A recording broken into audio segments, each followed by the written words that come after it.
region. He is in a political party. However, political activists are now sounding the alarm over what they term as troubling signs, with a growing concern that recent government actions are eroding fundamental rights, silencing dissent, and undermining key democratic institutions. It is young people who bring reforms and changes in the systems historically.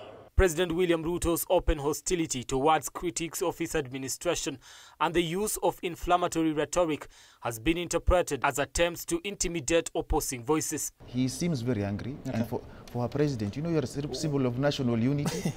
It's quite sad that whenever people criticize something that you're saying, which they find to be erroneous, you get angry, because if you're meant to be a father, for example, will you go fighting your children whenever they tell you you're wrong somewhere? Is it because people are calling you names on social media that now you decide that whenever you get a microphone, it is your turn to attack back? Are these platforms that are being given to His Excellency the President to address Kenyans on matters of national importance becoming pedestals to use to actually belittle, condemn, and even ostracize in the name of trying to put your point across? The National Assembly, on the other hand, is being accused of serving as a rubber stamp for government agendas, further alienating citizens from their representatives. The disillusionment with Parliament reached a boiling point in July when Gen Z youth led large-scale demonstrations to demand accountability. Their frustrations stem from MPs who seem more loyal to their parties than to the people they represent. We only hope if we can have a pro-revolutionary future and a reinvention of democracy of Kenya, because it has been killed by the corruption of Parliament by the ODA. Despite the challenges, young Kenyans are being urged to remain steadfast in their fight for justice and reforms, drawing inspiration from the resilience they displayed in previous protests. Your platform in this country is greater than Parliament, than the cabinet, because you can remove a cabinet and you can overthrow a bill. Use this. It is enough. This is your platform. Controversial legislative proposals such as extending the presidential term limit and banning protests sparked outrage and fear among citizens. Analysts argue that these moves are part of a broader effort to weaken public participation and consolidate power. Multi-party democracy is key to the stability, to the development of the country, especially political development. It has shown us the journey of Kenya's democracy, from clamor for multi-party, or let's say from multi-party to one party, then to multi-party again to the new constitution. Additionally, the evolving political relationship between President Ruto and ODM leader Raila Odinga has shifted the dynamics of Kenya's political scene. Without an ABC, we're talking about a bloodbath, a disorganized and a broken state where even the constitution may be suspended because they were no order to follow that is provided in the Constitution. That IBC has always been a problem in the country. It has been reconstituted after every election. Meanwhile, delays in reconstituting the Independent Electoral and Boundaries Commission (IEBC) have left critical gaps in representation. 3 constituencies and several wards remain without elected leaders, raising questions about the government's commitment to ensure fair and timely elections. As the country prepares for Jamhuri Day celebrations, these issues cast a shadow over Kenya's democratic credentials. Allegations of arbitrary abductions targeting government critics, delayed establishment of IEBC, human rights violation during protests, and a parliament that appears to be under government's control have left many questioning President Ruto's commitment to upholding democracy. A president who came to power through a democratic process now finds himself at the center of criticism for actions perceived to undermine the very system that elected him. Brian Amuai, K24, Nairobi. Mombasa Governor Abdul Swamad Sharif Nasir has reiterated the need for unity and collaboration, emphasizing that collective efforts are vital for national development. Speaking during the groundbreaking ceremony for the Kenya Informal Settlement Project in Majaoni, Bamburi Ward, Kisauni constituency, the governor took the opportunity to address broader political discourse on unity among leaders. The KISIP initiative aims at improving infrastructure in informal settlements, starting with the construction of an access road in Majaoni. Hii Kenya na saa nyingine sijui nisikitike, tulipokuwa tuko katika barabara, mnaleta fujo katika Kenya, mnaleta fujo katika Kenya. Tukasema tufanyeni mazungumzo kama ODM. Baada mazungumzo tukasema kwa tuko na nia, tuko na rai ya kuweza kusaidia. Sasa mumeuza watu, hayo hata sio yale ambayo kwamba yanisua akili. How do you thrive in a nation that is divided, in a nation that is in misery? Jana rais akaenda kumfuata former president. Tayari kuna baadhi ya watu imewakera, imewawasha ya kwa wao wako radhi watu watete tu. Surely of what benefit is it?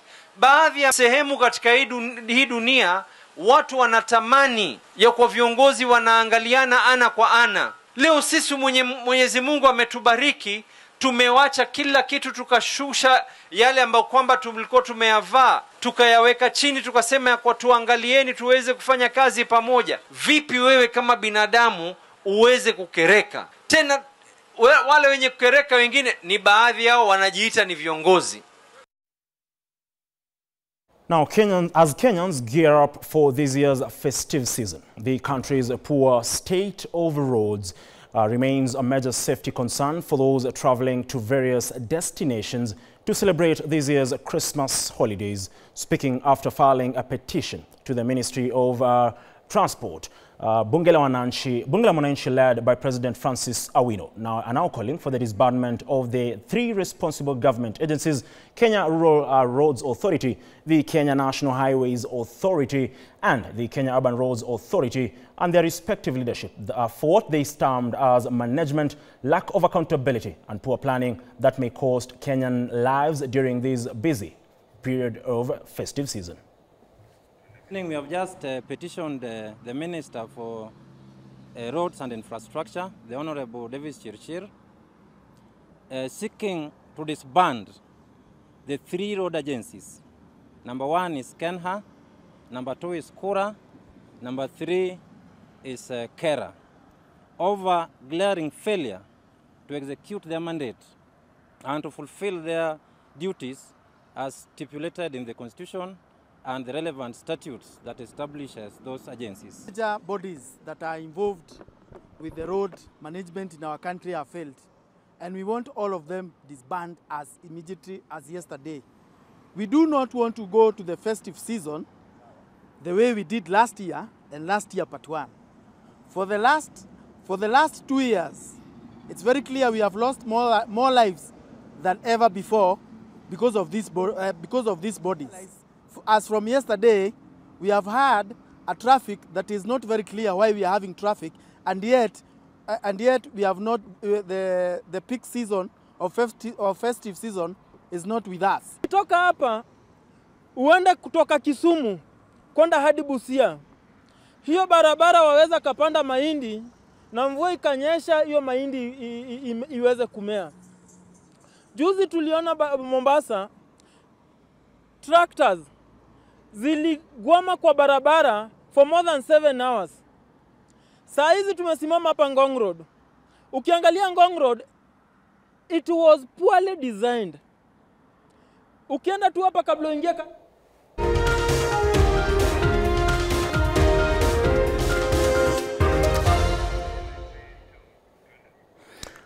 Let's talk matters of business now on the Kenya Affordable Housing Project, which is among the projects that are meant to ease the problem of housing So the UN Habitat delegation visit the country in a bid to implement the same. This comes even as the Institution of Engineers of Kenya continues to decry a lack of formal contracts between the government and contractors, making the operations difficult to execute. IEK President Sham Kiteme says contractors involved in Ruto's pet project cannot raise invoices at the absence of formal contractors, even when the government collects more than 6 billion shillings housing levy every month.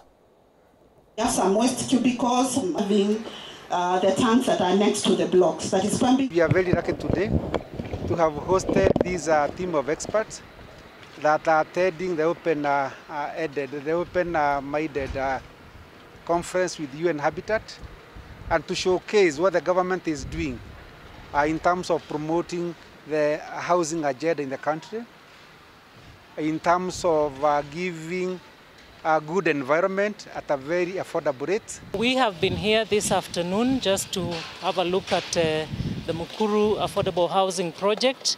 This is part of the, this tour was organized as part of a meeting that we are having at UN Habitat, the open-ended intergovernmental working group on adequate housing for all. The world is now facing a global housing crisis, and we have massive and urgent needs.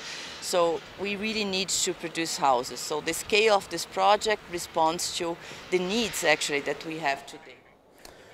Now, business leaders have been challenged to get into parliament to help shape policies that foster long-term economic growth and sustainability in Kenya. K24 TV, a businessman and entrepreneur, has emphasized the significant role of businesses in Kenya's economy, noting that they employ over 95% of the workforce. However, he pointed out that businesses remain underrepresented in parliament, where crucial economic policies are formulated. Otiende also stressed the importance of electing lawmakers who champion policies that foster innovation and support employee welfare.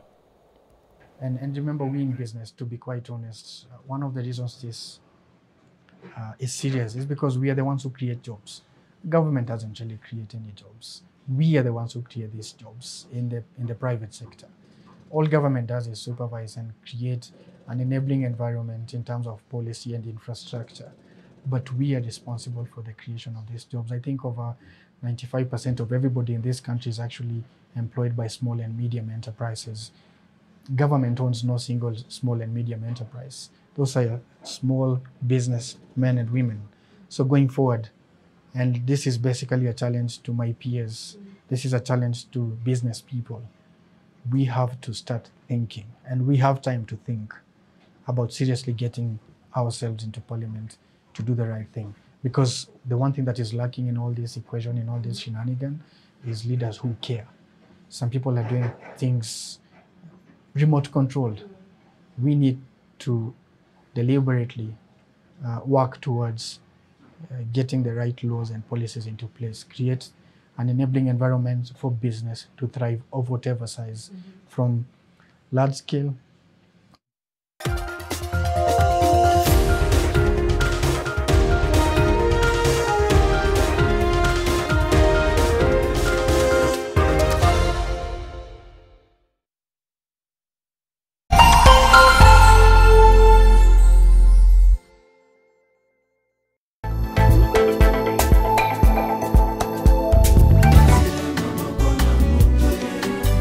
Sanya mapateme ya bolingo na tie maboko na moto